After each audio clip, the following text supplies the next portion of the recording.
mo ang kapwa sisira ng kalikasan.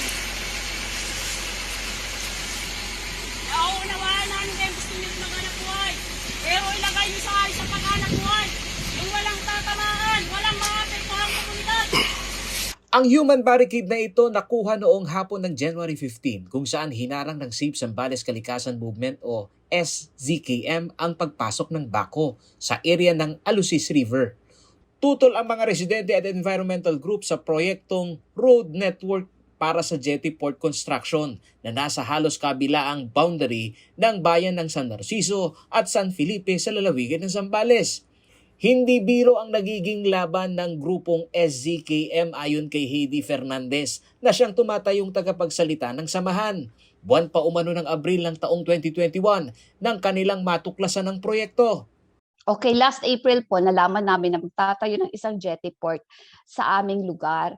Ano po ang jetty port na ito? Ang jetty port na ito po ay isang port, isang pier, na kung saan magdadaong ang mga barko dito at magkukuha sila ng mga lahar or sand mula sa aming lugar, mula sa Zambales. Ayon kay Fernandez, tutol sila sa proyektong ito dahil bukod sa hindi kinonsidera ng lokal na pamahalaan ng kabuhayan ng mga mangingisda at stakeholder kabilang ng mga resort owner, hindi rin umano sila pabor sa pagsira sa watershed o ang bahagi ng Alusis River na gagawing road network para sa naturang proyekto. In April 28, 2021, ni-dredge nila yung river namin and they redirected the water flow. Gumawa sila ng isang daanan ng river papunta sa West Philippine Sea. Hindi nila hinayaan, ginalaw nila yung natural flow of the river.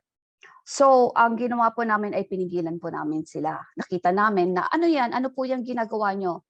At kinasuhan pa kami ng grave coercion. Paliwanag pa ni Fernandez, hindi naging bukas sa publiko ang jetty port project ng lokal na pamahalaan. Bagamat may Environmental Compliance Certificate o ECC umano ang proyekto, hindi naman ito permit para simulan ang konstruksyon.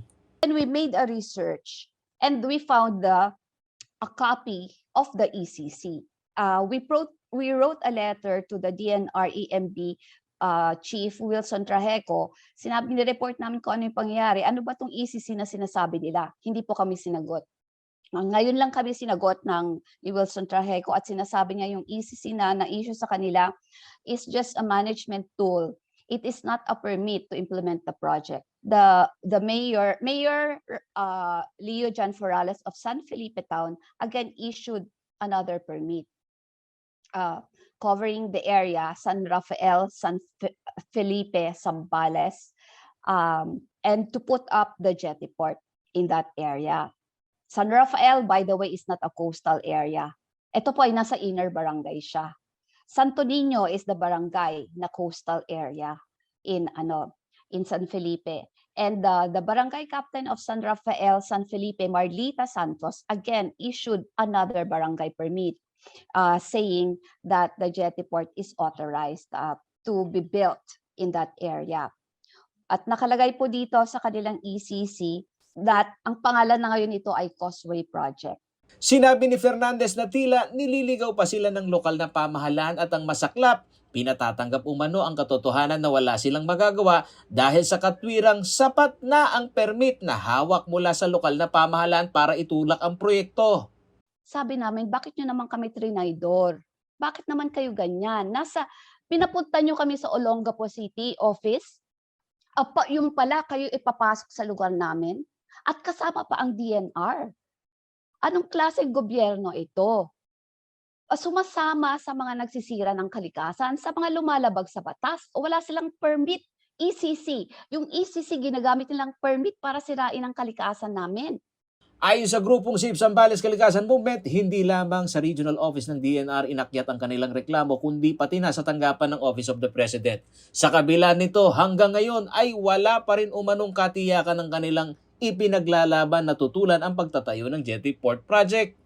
Ilang beses na sinubukang kuhanan ng panig ng CLTV News ang DNR Environment Management Bureau, subalit sa susunod na linggo pa umano sila magiging available para sa isang interview. Pero nitong January 20, humarap sa programang Dateline Philippines ng ABS-CBN News Channel si Engineer Randy Pagador, OIC Clearance and Permitting Division ng DENR.